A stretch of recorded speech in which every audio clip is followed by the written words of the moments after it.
வணக்கம். இன்னைக்கு நம்ம பார்க்க போற விஷயம் ரொம்பவே ஆழமானது. ஒரு அற்புதமான அறிவியல் கட்டமைப்பிலிருந்து எடுக்கப்பட்டது.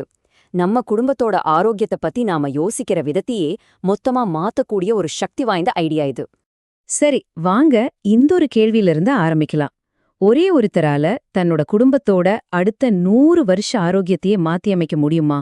சும்மா யோசிச்சு பாருங்களேன், அதோட தாக்கம் எவ்ளோ பெருசா இருக்கும்னு. நாம இன்னைக்கு பார்க்க போற ஆதாரம் என்ன சொல்லுதுன்னா நிச்சயமா முடியும்னு சொல்லுது. அப்படி ஒரு பெரிய மாற்றத்தை உருவாக்குற அந்த நபரை அது தலைமுறை 0, அதாவது ஜெனரேஷன் 0 அப்படின்னு சொல்லுது. ஆமாம், அந்த ஹீரோ நீங்களா கூட இருக்கலாம். இந்த முழு விஷயத்தையும் சிம்பிளா புரிஞ்சுக்க வாங்க ஒரு சூப்பரான உருவகத்தை எடுத்துக்கலாம். அதுதான் குடும்ப நூலகம்.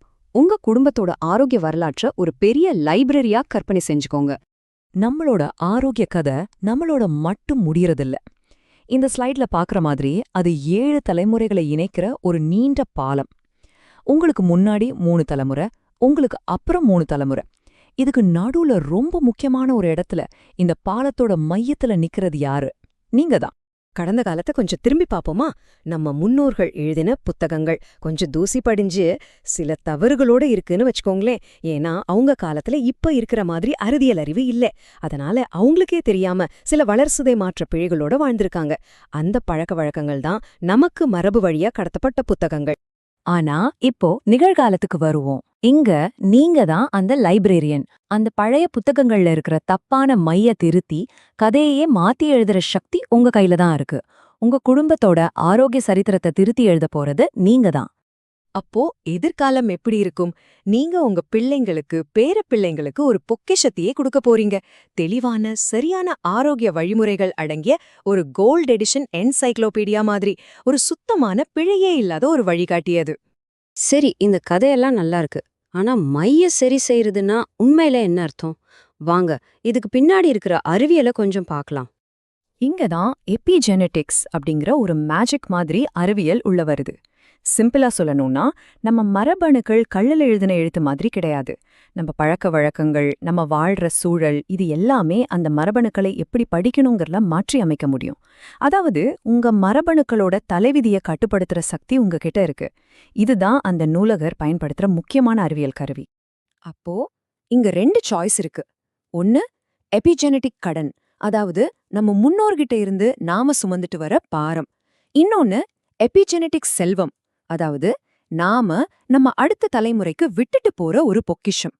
நம்மளோட நோக்கம் இந்த கடனை அடைச்சு ஆரோக்கியம்ங்கிற செல்வத்தை உருவாக்குறது தான். ஓகே, இப்ப முக்கியமான கேள்வி, இந்த மாற்றத்தை எப்படி செய்யறது? ஒரு ஜெனரேஷன் 0வா நீங்க என்னென்ன கருவிகளை பயன்படுத்தலாம்? வாங்க நேரடியா விஷயத்துக்குள்ள போலாம். இதுதான் DKECW தகவல் அடுக்கு. இது ஒரு படிநிலை மாதிரி. முதல்ல நம்ம கிட்ட வெறும் டேட்டா, அதாவது தகவல்கள் மட்டும்தான் இருக்கு. இது ஒரு சும மாதிரி கூட தெரியலாம். அப்புறம் அத பத்தி படிச்சு அறிவா மாத்துறோம். அந்த அறிவை நம்ம வாழ்க்கையில பயன்படுத்தி அனுபவமா மாத்துறோம். அதிலிருந்து புது புது வழிகளை, அதாவது படைப்பாற்றல் உருவாக்குறோம். கடைசியா இதுவே ஒரு நிரந்தரமான பாரம்பரியமா, அதாவது ஞானமா மாறிடுது. இந்த டேபிள் தான் இந்த முழு விளக்கத்தோட ஹார்ட்னே சொல்லலாம்.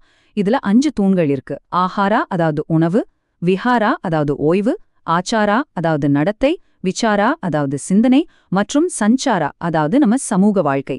இதுல அந்த DKECW அடுக்க ஒரு நூலகரா நீங்க எப்படி பயன்படுத்தலான்னு இது காட்டுது. உதாரணத்துக்கு இந்த ஆஹாரா, அதாவது உணவை எடுத்துக்கலாம். முதல்ல உங்க குளுக்கோஸ் அளவை கண்காணிக்கிறது வெறும் டேட்டா தான். ஆனா உணவுல நார்ச்சத்து, புரதத்தை முதல்ல சாப்பிடணும்னு கத்துக்கிறது அறிவு. இப்படி செஞ்சு செஞ்சு கடைசியா இயற்கை தான் நம்மளோட ஒரே சமையலறை அப்படிங்கிற ஞானத்தை நம்ம அடுத்த தலைமுறைக்கு கடத்துறோம். இதே மாதிரிதான் மத்த எல்லா தூண்களுக்கும். சரி, இப்போ எல்லாத்தையும் ஒன்னா சேர்த்து பார்க்கலாம்.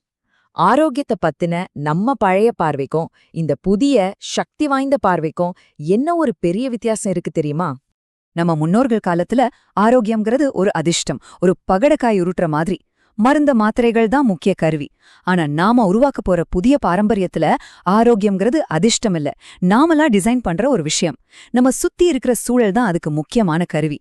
இதுல வெறும் தகவல் ஞானமா மாறி இயல்பாவே நம்ம வாழ்க்கையோட ஒரு பகுதி ஆயிடுது. இப்போ மறுபடியும் உங்ககிட்டே வர்றேன். இந்த கேள்வி உங்களுக்காக மட்டும்தான். இந்த மாற்றத்தை உருவாக்கும் அந்த முக்கியமான நபரா, அந்த தலைமுறை 0 நீங்க இருக்க தயாரா? இந்த வாக்கியத்தை நல்லா கவனிங்க.